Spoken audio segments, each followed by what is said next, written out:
Hi everyone, Stephen Van Tassel here, Wildlife Control Consultant, giving you another episode of Living the Wildlife podcast as part of the Pest Geek podcast family. Welcome aboard, glad to have you. Thank you for subscribing to the show and some of the support that I've received. So I certainly appreciate that and hope that these podcasts are going to be beneficial for you in terms of making money, saving money, and improving your quality of life and the life of your clients that you're serving. Of course, we welcome non-wildlife control operators to tag along as well. And of course, you pest control operators, the more the merrier. So if you're not familiar with the Living the Wildlife podcast, I handle the vertebrate side of things, so I don't really do much in the area of bugs, learning about bugs, but I'm primarily a vertebrate pest specialist. What does that all mean? It means I work with animals that have a spine. Insects don't have a spine. Raccoons, skunks, squirrels, pocket gophers, moles, all have a spine. That's sort of my world. So we kind of have some specializations within the pest control field. I deal with vertebrates, and that's my role here in the Pest Geek podcast. Do subscribe, and we need your support, and give us a review. We'd appreciate that as well. No sponsors for this particular episode, so we are still available. If you're interested in sponsoring our show, wildlifecontrolconsultant@gmail.com, wildlifecontrolconsultant@gmail.com. And of course, if you're interested in being a guest on our show, definitely reach out to me at wildlifecontrolconsultant@gmail.com, and we can talk about making that happen. All right. What are we talking about in terms of this particular episode? We are going to talk about what is the best raccoon bait. Now, you may have your own ideas about what that means. And all of those could be valid in your particular area, maybe. But the problem is a lot of that stuff is what we call anecdotal evidence. What is anecdotal evidence? Anecdotal evidence is basically you talk to someone and they say, yeah, I think this is going to be the best bait. That's anecdotal evidence. Same way with your own experience. You may say, hey, I tried this and it worked really well. I think this is the best bait. Anecdotal information. Now, what's the difference between anecdotal information and research-based information? Well, anecdotal information is basically where there hasn't been a careful study done and there's been really no valid record keeping taking place. So can some anecdotal information be from record keeping? Sure. Some wildlife control operators keep really good records about the types of baits they're using, weather conditions, locations, and all that. And so that can be fairly reliable if there's a high enough data set. But when we're looking at research-based information, that means the researcher has created a study design where different baits have an equal chance of being selected. And there's enough sample size to see if there's any significant difference over time. And so that's what I'm talking about. What is the research-based information on finding the best raccoon bait? Well, is this particular product that I'm going to talk about going to be the best raccoon bait? I don't know. But the point is that this information comes from researchers who have had a chance to trial different products, and what I'm hoping that you get out of it is that it expands your database of baits that you can use, because this is something that most homeowners are not going to be trying. We've probably all heard of that cat food in oil or sardines in oil. After a while, some of that gets a bit old. You may need to change things up, and it's always a good idea to have a list of baits available, because you may find that your go-to bait for a very long period of time was really hammering the raccoons, and then all of a sudden, boop, it stopped working. And who knows why? It could be a variety of reasons, but the point is you need to get a change up. And so I hope this is going to help expand your database in thinking about baits. So what is the difference between a bait and a lure? Well, a bait is something typically solid that the animal's going to eat. Okay, where a lure tends to be more odor-based, where the animal's sensing it in terms of a smell and may want to taste it, but it's attracted to that liquid. So lures can be anywhere from, they can be from sex glands, they can be food-based, they can be curiosity, where it's just a strange odor. Baits, by and large, tend to be something edible and something food-based where the animal wants to eat it. Now, the bait may be bitter where the animal doesn't want to eat it, but the point is the animal wants to try to eat it and it may find it has a bad experience. Always check up on your baits with your bait manufacturer to see if this is a bitter tasting bait, because you have to distinguish between a fur trapping approach to baiting and a cage trapping approach to baiting. Fur trappers only need to have the animal approach the bait to get caught in the foothold or the conibear, where in a cage trap, the animal has to kind of go commit all the way in before it begins to hit that treadle. And so it's a much different scenario. And plus, if you use bait at the beginning of your cage or your box trap and it's bitter, the animal may not come all the rest of the way in. So definitely keep that in mind. All right, so what is the best raccoon bait? Well, let's talk about what this research was from. So I was reading an article. We're looking over an article and read it word for word, kind of scan some things. This is by William F. Anecdotal and Timothy P. Woolley. They published an article entitled, get this title now, Responses of Urban Mammals to Odor Attractants in a Bait Dispensing Device. All right, so there's a lot going on there. So they were basically testing some attractants that would be useful for urban mammals to see which one they thought would work the best. This was published in the Wildlife Society Bulletin, 1996. Volume 24, Issue 1, pages 111 through 118. So this is not my research. I'm not trying to tell you that, oh, Stephen's the great guru on baits. That's not what I'm saying. I'm simply kind of relating a summary of the information contained in this particular journal article that may be useful for you. Now, not all journal articles, not all articles are the same. So let's talk a little bit about the hierarchy of information. Okay, so we talked about anecdotal information, right? This is where personal experience comes in. It can be valid, it can be important. I'm not saying you trash it, but it doesn't have the same kind of weight as sort of a trade magazine article. Trade magazines would be like Pest Control Technology Magazine, Pest Management Professional Magazine. Those are trade magazines. And then you have peer-edited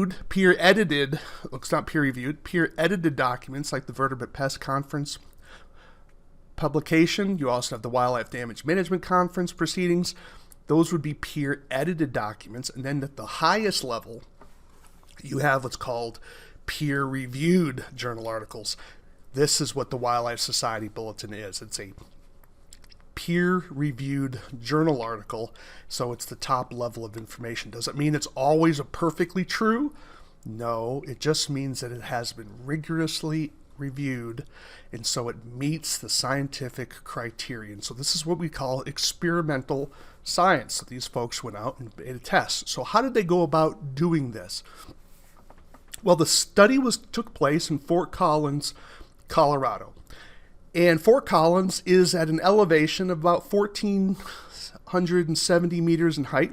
So you're looking at probably 1,500 yards, maybe 1,550 yards. And they did this study in the latter parts of the 1980s. Okay, so they 1988, 1989, and 1991. And the time of year they did it was April to May in 1988, 1989. And in August 1991. So they didn't do a full year. They didn't do all the seasons, all right? So definitely keep that in mind, because the question you have to ask yourself is, does the bait work better in some seasons versus other seasons, right? I mean, the ideal would be a bait that works perfectly year-round, right? But in terms of this particular research, the research was done in a very narrow window of time, spring, April to May, and then 1 year they did the study in August, which would be late summer.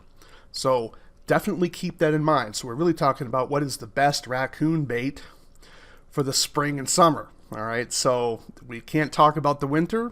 Raccoons would probably want to eat it, but we don't know. Okay, so we don't know. So what are the weather conditions in Fort Collins during this time of year? Well, the average temperature range goes between 48 degrees to 70 degrees Fahrenheit. And the average rainfall during this period is somewhere, I've just lost my screen, so I got to ready. All right, there we go. And the average rainfall is 1.3 to 1.75 inches during this time. Relative humidity is low at 60 to 65%. So you can see why so many people want to live in Fort Collins, Colorado. It's a beautiful place. So what was their study design? How did they go about doing it? Well, what they did is they picked a spot around the city of Fort Collins, and then they basically created a large circle. You can even see sort of like pop filter here.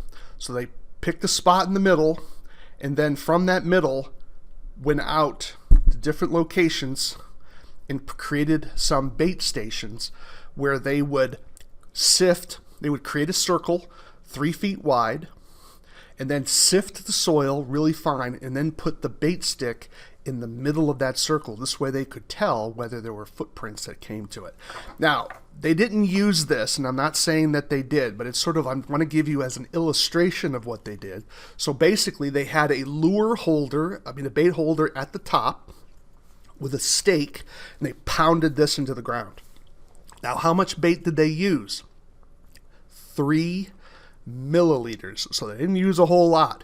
They would stick this into the ground, and then they would come back each day and monitor. So they would put a bait in one, they'd go to the next bait station, put a bait in another, and they had to be sure they were far enough apart so that it wouldn't be the same animal interacting with all of them. Okay, and so then they did this over an extended period of time. So how far apart were the bait stations? Well, the closest scent station, they actually called them scent stations, was 875 yards. The farthest distance apart was 1,750 yards. Okay, so they were sifting this, and they basically tried. What lures did they trial? Well, great question. Here's what they did. They tested chicken eggs that were beaten and uncooked, because remember, they needed sort of a liquid consistency because they're only using 3 milliliters. All right. They used a product known as fatty acid scent. This is a lure ingredient that you can purchase from particular manufacturers. They also tried a commercial bait known as Baker's Raccoon bait. Those of you with a fur trapping background should recognize Baker's name. He's certainly a legend. Probably not as famous now, but certainly 20 years ago, a lot more people knew about him. They also tried cornmeal deep fried in corn oil. And then they tried Carmen's Coon Lure #1. And then they had water as a control. Now, why would they need a control? Well, because they want to make sure that animals aren't just being attracted to the bait station because of the sifted soil or because there's a liquid product there. So you always want to have a control in your bait. So why am I telling you this? Well, part of this, I want you to understand what the research design was for this particular research project, but also so that you as a professional can start taking better notes and that you can do your own trial. It won't have the same rigor as this particular study, but you can come up with some pretty good technical data. Now, let me explain how you would do that. So if you're wanting to test which bait is going to be best, you're going to go to each property. If you're going to be targeting whatever animal you're targeting, and I would do it all with one species, keep all your species data tied together. And let's say you set 3 traps for a rat. You had a raccoon job and you set 3 traps. You need to have the traps positioned so they all have an equal chance of catching the raccoon, but you're going to put a different bait in each one, the same amount, and the same way. And then you're going to come back the next day and you're going to record which trap had any captures, if any, and you're going to keep that kind of record. You're going to do that consistently throughout the year. So you should have a very large data set of all the traps that you used and all the baits you used to try to catch a raccoon. I would stick with the same 3 throughout your study period. And you want to find out, if you have raccoons in all 3 of them, well, then you would put in your Excel spreadsheet, I'd make columns, bait 1, bait 2, bait 3, all were caught, and then have a location. If you were catching other animals, you'd need to include that information as well. And what you're looking for is, as you average everything up, And you can do this by trap night, okay, which is, one trap overnight is one trap night. So you'd have 3 trap nights, of course, but each bait has its own trap night. The idea being is that then at the end you would average up all of your captures in the 3 columns, and then you would look for the difference. How different was your catch rate between bait 1, bait 2, and bait 3? And if there's a significant difference, and there's ways to do that. You have to collect the data first. We could talk about how to do that later. But if there's a significant enough difference, then you would know one bait works better than all the rest.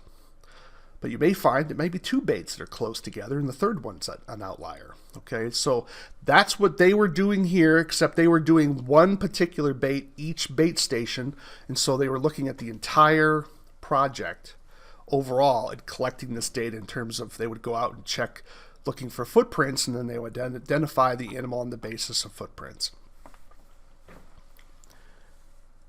So let's go over those baits that they tested again. Chicken eggs that were beaten and uncooked, fatty acid scent, Hawbaker's raccoon bait, cornmeal that was deep fried in corn oil, Carmen's coon lure number 1, and of course water. And again, 3 milliliters of attractant was used at each station. So they weren't piling it on by any stretch of the imagination. All right, so let's get to the meat of the information. What were the results? Now, what throws it off a little bit is they didn't test all the baits each year. So Carmen's lure and the Hawbaker's lure were used in different years, so you can't necessarily compare them against each other because they were not used in the same year. But what they found was that the best bait to initiate visits and bites to the bait stick, okay, wasn't this, but I'm just using this as an illustration that they had the bait in the top and they would get a bite, was, believe it or not, cornmeal. Now, that wasn't this particular product, okay? When I'm not doing a spot, I'm just trying to show you cornmeal. This is mixed with flour, but they had cornmeal that was deep fried in corn oil, okay? Yes, that was number 1. Now, here's what I didn't put in my blog, okay? So those of you who are listening to the podcast here and watching the video are going to get information I did not include in my August 7th, 2020 blog. All right, so here it is. This information confirmed earlier research that was done for testing of baits that were going to be used to attract raccoons for a rabies vaccine study. You may recall hearing in the news out in the Ohio region area where they were dropping rabies vaccines to stop the spread of rabies from getting over the Appalachian Mountains. Well, they had to do research to figure out which bait formulation would be the most likely to be picked up by raccoons. And they tested at an earlier study, not this study, at an earlier study, they tested a wide variety of products because the products had to be both palatable and able to hold the capsule that contained the rabies vaccine. What they found back then was that cornmeal, deep fried in corn oil, was the number 1 bait. Now, several years later, here we have another study being done, and that, the Anecdotal study, the one I'm talking about here, they used cornmeal deep fried in corn oil, and that was number 1 for raccoons in this particular time. Now, some caveats to this particular study. The first year they did their work, raccoon presence was extraordinarily low. They think that was because of a distemper outbreak. So if you look at the raw numbers, and why do the raw numbers matter? Because when researchers are trying to find a significant effect, they want to have large data sets because more observations gives you a better chance of getting an accurate reading of how attractive something is, right? If I flip a coin and it comes up heads, am I going to say, well, every time I'm flipping a coin, it's going to come up heads? You'd realize it's silly. But if I did it 500 times and 450 times it came up heads, you'd probably be thinking that's significant. It would be, and also that I probably have a coin that's weighted a certain way, right? So it doesn't come up, because it should be coming up 50-50, right? It should be coming up half the time tails, half the time heads. But the point is that if I did 500 flips and 450 times it came up heads, you would say, wow, that's an amazing thing. Well, the same thing we want to do with our baits. If we have to have enough trials, enough opportunities to see if our information is an accurate reflection of reality. Because whenever we do scientific research, we only get a sliver of reality. But the bigger the slice of reality we have, the better likely we're going to be able to make induction. We're going to be able to make implications about future activity. Right? Because we're assuming that reality is stable and that the world isn't changing from moment to moment. Okay? So getting a little philosophical, getting a little geeky there, but that's why you want to have larger data sets. So doing one thing once and having success is not proof that that actually works, because you can get lucky, right? The proof is in how consistent is this information. So in that first year, they didn't have very good raccoon numbers, and they believe that was because they tied that to a distemper outbreak, which they said research shows kills 50% of the population of raccoons. However, following years, they did find the numbers went up somewhat, and they weren't staggering numbers. We're not talking about 100, they weren't in the hundreds by any stretch. But they did find that the cornmeal, deep fried in corn oil, was the number one bait. They did find that one challenge with this particular product, and that is it was also very attractive to squirrels. So if you are going to be using deep fried cornmeal and corn oil and try to use it to attract raccoons, understand that you may get a higher catch rate of squirrels as well, which certainly makes sense because squirrels like corn too. So it's something to definitely keep in the back of your mind. So what is my point here? Those of you who are bait manufacturers, you may be able to play with this and come up with a type of formulation that people can purchase and get the same results without having to worry about whether or not the cornmeal is going to rot. Because obviously if you're cooking this, deep frying it, how long does it last? I don't know. I haven't tried it yet. My point is that for these researchers, they didn't care because they probably made it relatively fresh, kept it in the freezer or whatever, I don't know, and they would try it out and use it. But for those of us who are working in the field, however, we're probably keeping it in a truck. We're not going to keep moving it back and forth from the truck to the freezer all the time, or have to go to the freezer to pull something out. I don't know, but this may be something where perhaps there's some preservative that would allow it to maintain its consistency and value without having to worry about it getting rotten. But it's something for us to think about, that cornmeal, deep fried, worked the best to capture raccoons. One more thing, don't forget, this occurred during the spring, so we're talking about April to May, and then another month was in August, so at that particular elevation. Give it a try. Check it out. I'd love to hear about what your thoughts would be about whether you think this research is confirmed with your experience. Cornmeal deep fried in corn oil, it doesn't hurt, doesn't improve your capture rate, or you catch too many squirrels and it just drives you nuts. That's something you're going to have to think about. So you can see, even when we look at scientific research, we still have to interpret it and apply it to our given situation. All right, that's it for me, Stephen Van Tassel, Wildlife Control Consultant. You can reach out to me at wildlifecontrolconsultant@gmail.com. That's wildlifecontrolconsultant@gmail.com. Would love to hear your comments, praise. Do subscribe to our channel. And, if you have criticisms, send those along too.